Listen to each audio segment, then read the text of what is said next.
Hello everybody, welcome to my channel. This is my first video. TikTok, I've received many comments asking for videos on how exactly I make my music and what exactly I do. I use GarageBand, so it's very accessible, but you just have to learn how to use it. So this is going to be a very in detailed look how I made basically all of the songs on my last album. I'm going to go through everything, how I did it from scratch, how I use the beats, everything. So I do like to use my iPad. It's easier, it's bigger, you can cut the bars easier, all of that. I do have a piano background, so that's basically the basis for all of my knowledge. A lot of the guitar parts, I taught myself how to play guitar just from playing piano, but there's lots of TikToks, tutorials, whatever from that. It's easier to use iPad, and it's also easier to find all the options for the different instruments. So that's basically what I used. So using this, you can see highlighted these sections because that's where I start, is with the beat. So first I'll set a time signature, make it so basically that's the speed that the whole song is going to be.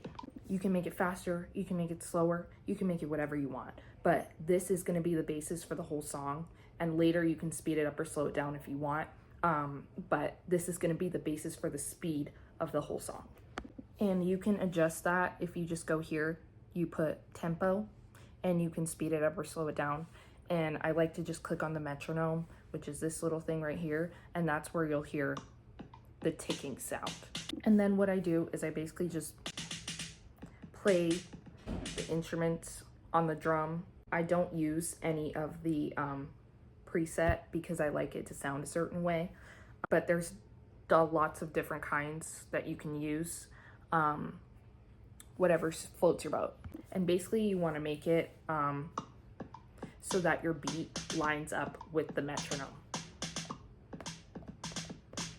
Like, you know? And then this was the beat that I ended up making, the first part.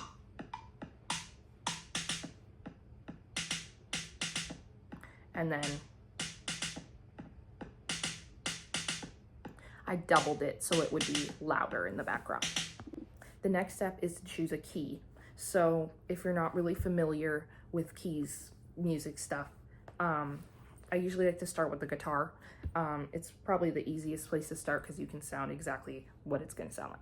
So if you click on the guitar, there's lots of different kinds. For this one, I'm using the Roots Rock. And then if you go to the chords, you can set the key by going to the settings. If you look under key signature, this one I put in A major, kind of that vibe. And you can hear that here.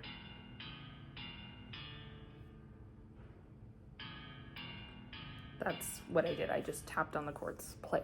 As you can see, there's many different guitar layers here. You can see them all on the side.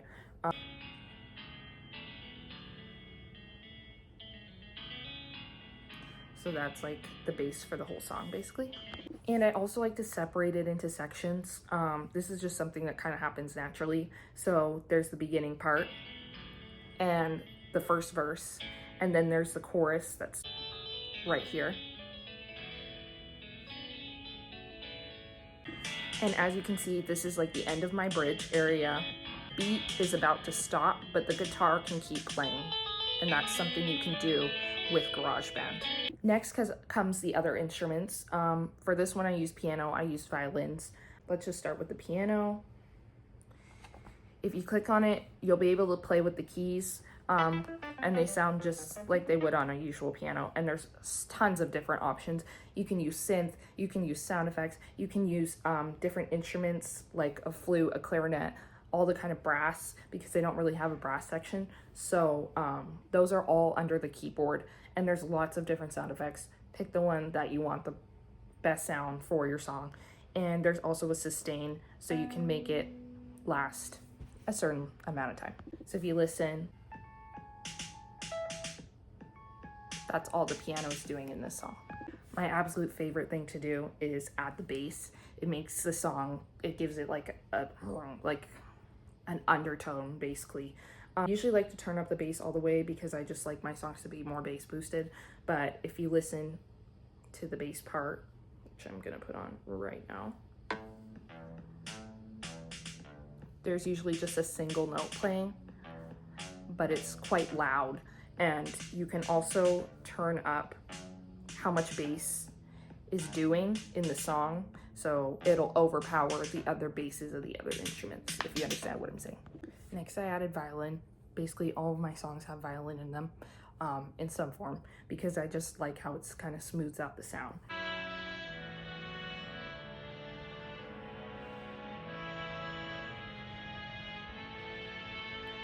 So that's kind of the sound I was going for. You can play with 2 fingers, you can play with 1 finger, you can do a scale, but I basically come up with all the riffs on my own. Just whatever sounds good to me and whatever sounds good with the guitars and with the bass that I played. There is quite like a creative aspect to it. You have to come up with a lot of the stuff yourself. If you don't add like some kind of rhythm to your song, or like, you know, like a lot of the guitar riffs I play, for example, like this one,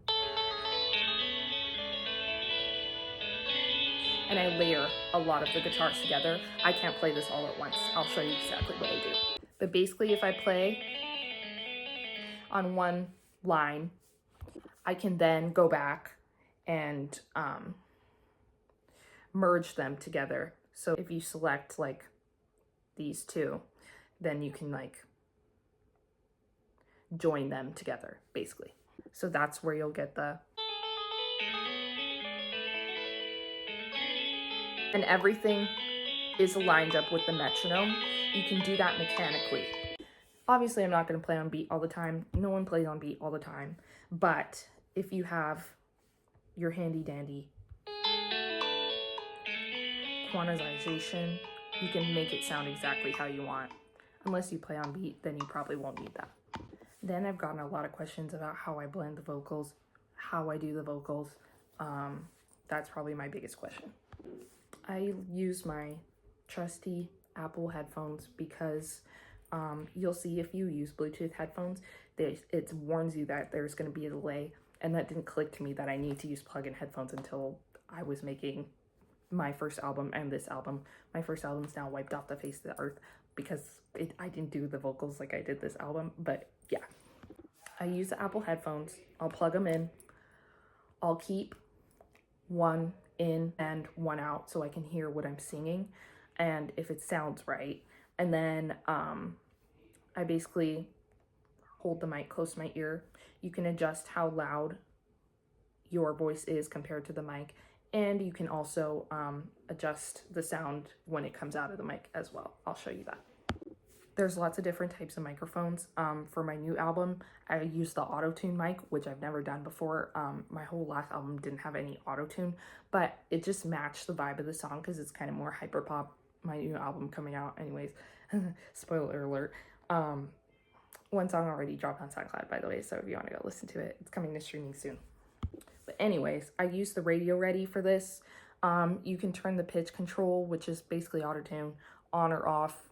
Most of the time it's off. I didn't even know it was like partially on for the song, but if you're singing in tune, and unless you're using the auto-tune mic, it might ruin the sound that you're hearing, and it might like not sound exactly how it comes out of your mouth. So once I do that, it sounds really weird when you first record it. And I didn't know how to fix this on my first album, which is why I wiped it off the face of the earth.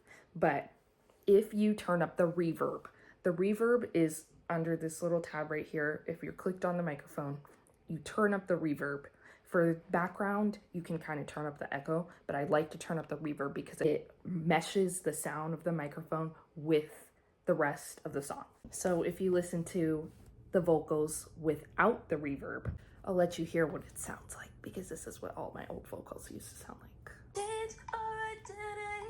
See how there's like nothing? And now I'll show you with the reverb. See how there's kind of like an echoey sound to it? Yeah. I usually have about 6-ish microphones because then you can record the different layers. The vocals aren't as specific with the timing and stuff as the rest of the instruments are, so you have to be pretty careful about when you're recording and make sure you don't record over yourself, which is why I just add a new one. There's a 35 instrument limit, but you can bypass that by joining different ones together so that you have more room. But I usually don't even use up to 35 instruments, you know? So this one starts when this one ends. this one starts when this one ends. So to make sure that they have an overlapping sound. Now, I'll show you with it all put together. All my microphones, all my beat, all my piano, all my guitar. I'll play you the bridge, which I hope you've heard.